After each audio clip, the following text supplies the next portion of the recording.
Welcome to the Scott Townsend Show, brought to you by Deetsoman Production.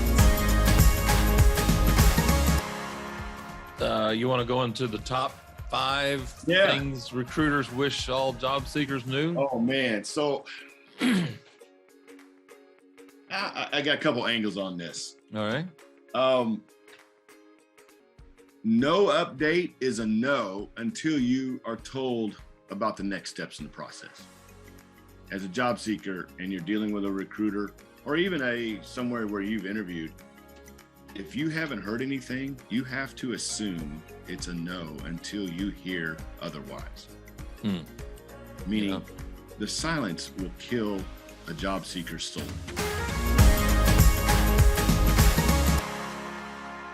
Hey, this is Scott Townsend. Welcome back to the Scott Townsend Show. And today I have with me a recruiter extraordinaire, Glen Hall with Coltec Consulting. Glen, how's it going?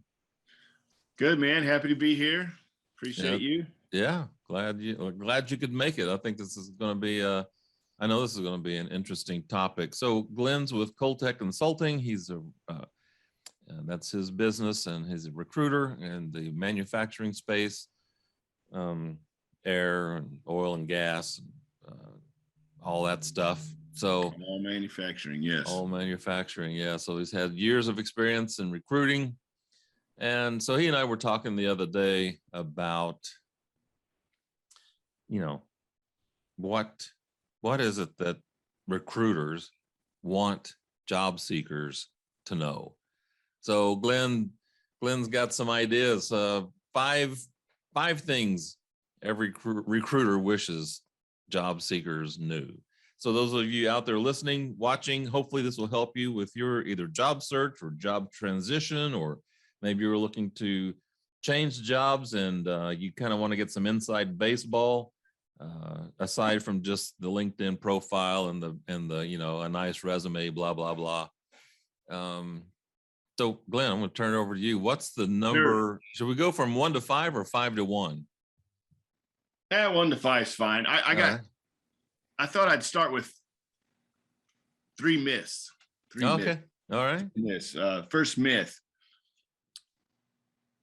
recruiters don't find jobs for you. They find people for jobs, not jobs for people. So we are contracted by clients, companies who need specific talent. We have to go find that talent. If you're a job seeker and you hit up a recruiter, but you don't fit what they need, you may not be able to. Again, they may want to work with you in the future, another opportunity down the line, whatever that looks like, but they may not be able to engage with you now because we are driven by client needs, not your needs as a job seeker. Yeah. Okay. That's a good one to know. It's like a real estate agent. We work for the seller, not the buyer. Right. Cool. Number 2. Number 2 myth. Number 2 myth: the applicant tracking system has a human looking at your resume. It's not lost in a black hole or whatever you think it is. There are lots of automation streaming this thing. We use all different systems. I use a system that goes out to probably 75 boards, but there is a human looking at it at the end of the day. My counsel and encouragement: focus on how you are getting that human to engage with your branding material. Purpose of a resume is a conversation. It will never get you a job. That's good to know too. So there is somebody looking. Again, you get different versions of this, right? Some of these large companies, tech companies especially, that are hiring hundreds and thousands of literally extremely niche type jobs. They are very sophisticated in their systems with people, internal recruiters, sourcers versus recruiters versus onboarding. It's lots of layers. My business is pretty simplistic compared to a lot of the recruiting empire's world, because I work with a lot of small privately held manufacturers in Northeast Oklahoma, Central Oklahoma. I do work with some bigger companies in the auto industry. Most of my clients do not have HR or even in-house recruiting. I just work with the hiring manager direct. Very different. So there's lots of layers to this. Right. All right, number 3. Number 3, there is no hidden job network. And I only say that to say it can be found via your networking and connecting efforts as a job seeker. So all jobs exist out there in some level of public deal, but this sort of, I call it an internet myth of the hidden job market. Mm-hmm. I actually kind of believe some of that, but in reality, if you're doing what we would coach at, I coach as a career coach, I coach as just volunteer at Overcoming Job Transition. If you're doing networking, connecting, you're going to go and end up where jobs are found. And this is beyond job boards. It includes job boards in that world of jobs. So it's not what you know, it's who you know. Is that what you're saying? Correct. In 9 years of recruiting, we've tracked it. I have 60% of my placements have been people who were referred to me or I found through reaching out to them. Like I connected to them in some way. And that can be as crazy as the brother of my specialist doctor who happened to ask about my supply chain book. I placed his brother 10 days later in a supply chain job, and he moved here from Kansas. Who knew, right? Miracle worker. That my doctor asked about a book I was carrying, because normally in a doctor's office, you're not asking about their family and right if they need a job. He asked me, I had a placement in 10 days. Wow. Crazy. So you by being connecting, and you will uncover the hidden job market.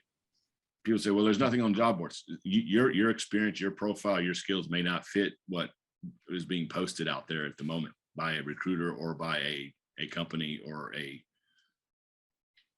kind of other firm. So think about that.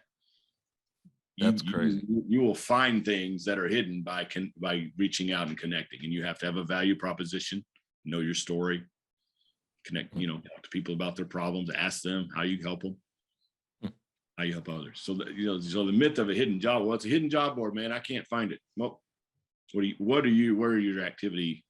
Where's it taking you? Is my sort of counter to that myth. Right. You want to go into the top 5 things recruiters wish all job seekers knew? Oh man. So I got a couple angles on this. All right. No update is a no until you are told about the next steps in the process. As a job seeker and you're dealing with a recruiter or even somewhere where you've interviewed, if you haven't heard anything, you have to assume it's a no until you hear otherwise. Meaning the silence will kill a job seeker's soul. The silence. And it kills a recruiter's soul when I don't hear from clients. But I have to assume no update is equal to a no in how I plan my life. And that was I treat that as a recruiter. So if a client hasn't responded to my candidate that I think is pretty good for them, I have to assume they're not interested in that candidate and we're moving on. Or we got to find another home for that candidate at another client need. Right. Job seeker, same thing. You haven't heard back from them. Maybe you had a great interview, whatever. Maybe they've gone silent. Again, there's lots of things going on behind the curtain of a company that are valid business reasons for not to engage you. Don't, your job is to move forward. So how long should a person wait before they assume, it's probably not a day, but. No, I counsel that's a good one. That's a good segue. Be persistent, not a pest. That's another thing I find myself saying a lot. Be persistent, not a pest. So most job seekers are not persistent, and they're certainly not pests. In fact, most of them are flies on the wall, just waiting for the internet to find them in their corner of the earth. Yeah. Well, that's brutal. But if you have your branding material, again, you can get found. But this is about follow-up. You ask about follow-up. Right. Initially, first of all, write a handwritten thank you note. I said handwritten in the age of the internet, and we're on Zoom. Right. and send an email, both. Like, you know, you may interact with someone where you don't know their physical address. Well, then you obviously write an email, but do both if you can. Right. That's immediate. And then after that, no more than 7 days follow up. I would say for the first 30 days, follow up every 7 days. First month, follow up every week. After that, maybe every 2 or 3 weeks. And you can go to monthly. I can tell you a story. I once followed up with 3 people for 18 months monthly. Finally got a job. Yeah. I believe Again, don't be a desperately seeking job seeker. You know, that movie, Desperately Seeking Susan. Yeah. Yeah. Anyway, I'm old enough that dates me, but anyway. Add value, right? During that interview process, you heard some things problems they have. Mm-hmm. You read the link, send them a link. You know, when you follow up, try to add some value. Mm-hmm. All right. So be persistent, not a pest. Did you hit number 3, or are we at number 3? That was number 3. That was number 3. Yeah, no update is a no until you hear otherwise. Be persistent, not a pest is number 3. Number 4, pointing fingers at others never serves you. We always use this. You point a finger, guess how many fingers are pointing back at me? Yeah. 3. Mm-hmm. Be very careful, right? Less is more, but you have to have a logical story as to why you're talking to your audience. Why'd you leave your last job? And they may have made the choice for you to leave, or you have made the choice to leave, but you have to logically tell me your story. And I like to hear people's logic of their moves. Mm-hmm. And that's just work on that with your friends. Talk to your trusted confidence. Practice. Mm-hmm. So number 1 is no update is a no. Number 2, be persistent, not a pest. And number 3 is what? Pointing fingers at others pointing fingers at others points 3 back at yourself. Yeah. Be careful. And then number 4? All experience is good experience. How are you positioning it for your current focus? I find myself saying that all the time. And I am an advocate that you don't need to date all that experience, depending on how you want to position yourself. We know ageism exists. I still get client requests. Glenn, I want this person to be a certain age range. And I go, really? So I constantly steer that client back to, okay, these are skills and abilities we want to. Your job as a job seeker, communicate how you are unique and what problem you solve. I believe all your experience is part of all of your story. Mm-hmm. Now, maybe some of your earlier jobs, maybe you're in a cash job right now that you don't want to put on your resume. That's fine, but it may be part of your story. Mm-hmm. And you would appropriately position it as part of your story. Right. I have literally had people cut experience off because they've been told to cut it off because of their age or whatever. Now I find out what it is. I go, oh, hey, I got another job. I literally put a lady into a different job than we started the conversation with once I learned some of her prior experience. And again, sometimes people work at unique companies. I would put unique as you're in the military, whatever you did early in your life, that makes you unique. That's not something to be hidden. I think it's something to be told as part of your story. Again, maybe you don't date it, maybe you minimize it, maybe we position it differently on your branding material. Mm-hmm. Yeah. But all experience is good experience. How are you positioning it for your current opportunity? And then last but not least, number 5. Oh man. A drum roll here. It's not a buildup. This is about recruiters. So we thrive on referrals. However, let's qualify that. We need them for our client needs, number 1. We got a need for a hot whatever it is. That's the referral we need. Number 2, clients who can use our services. Clients that in our sector, in our industry, in our region, whatever it is you work as a recruiter, or again, know that. Random job seekers, not in our sector, not in our industry, not in our region, very distant third. Doesn't mean you can't help them, but it's just a lower priority. And a lot of recruiters give tons and tons of time because they're in the space, volunteer wise. Oh my gosh. It's way beyond overcoming job transition locally here in Tulsa. It's huge. There's a huge amount of recruiters out there who give very generously and create great tools. And I've found them very helpful as I've gotten into recruiting, because I got into recruiting the last 9 years, but for 24 years before that, I was an engineering operations guy. I did a lot of recruiting in-house, hence I ended up as a recruiter, but I didn't grow up in HR recruiting like me. So recruiters are looking for referrals. 100% all the time. And just know when you help them help their clients, you stay top of the mind. So if I'm working with Scott, he's a candidate in marketing, but I don't have any marketing jobs, but Scott sends me a school mechanical engineer that I end up placing or I end up working with or whatever, I'm going to remember Scott. Mm-hmm. Funny how that works. Right. Even though Scott's trying to get a job or whatever he's trying to do himself, I'm going to remember Scott when he helps me with a more, urgent need. Right. When you help your network, when you help others first without any trying to get something out of it or do something for yourself, it's amazing how that comes back to you. And I don't believe in karma, but I believe that it does work. You stay top of the mind by doing that. Mm-hmm. Hey, Glenn, I met this person, and some people don't quite dial that in. Mm-hmm. The people that dial that in with your local recruiter better, you're a better resource for them. So know your recruiter specialty, know your recruiter industry. Right. So getting to know people. For you, if I was so I know Glen Hall, he's a recruiter, he's in the manufacturing space. He recruits for manufacturing companies.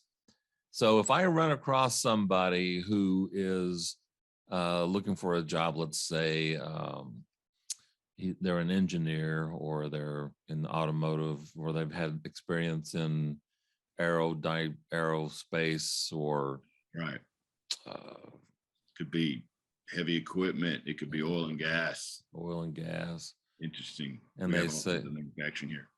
So yeah. So then what I would do then is say, hey Glenn, there's this guy over here. So do I reach out to the recruiter and tell them about this person, or do I tell the person to reach out to the recruiter? It can be both. We talk about referrals at different levels. I'll get kind of blind ones, and then I'll get people introducing us or asking permission. And I think the better you can personalize that introduction with whatever level. We talk about a referral versus recommendation, very different, right? If you can recommend someone, how I classify that, I've worked with them, I've dealt with them in a professional manner. Okay. Referring someone can be lots of levels, right? I know them on a personal level. I've met them. I've gotten to know about their skills and abilities, or I don't even know them very well, and it's kind of a second, third degree. Oh, okay. So the better you can personalize that referral to someone, the better I prioritize it on the top of my activity. Hence, 60% of my placements in 9 years have come through the referral network. They always sort of inject themselves versus the blind applicants or people sort of blindly connecting to me. Well, no, no, go ahead. No, it's encouragement for your network activity. Mm-hmm. It works best that way in all phases, but especially even interacting with recruiters. And recruiters don't always call back, but we're listening, right? Mm-hmm. Like awesome. Your network is, I would encourage you to think about. Well, Glenn, I know you got to go, but I really appreciate your time and the top 3 myths and the top 5 things recruiters wish job seekers knew. So, yeah, that was very good. We'll have to have you back sometime, and maybe we'll do a top 10 list or something. Okay, man. Thank you for your time, man. Appreciate you. So for Glen Hall, this is Scott Townsend. Thanks for watching and listening to the Scott Townsend Show. Have a great day, and we'll talk to you later.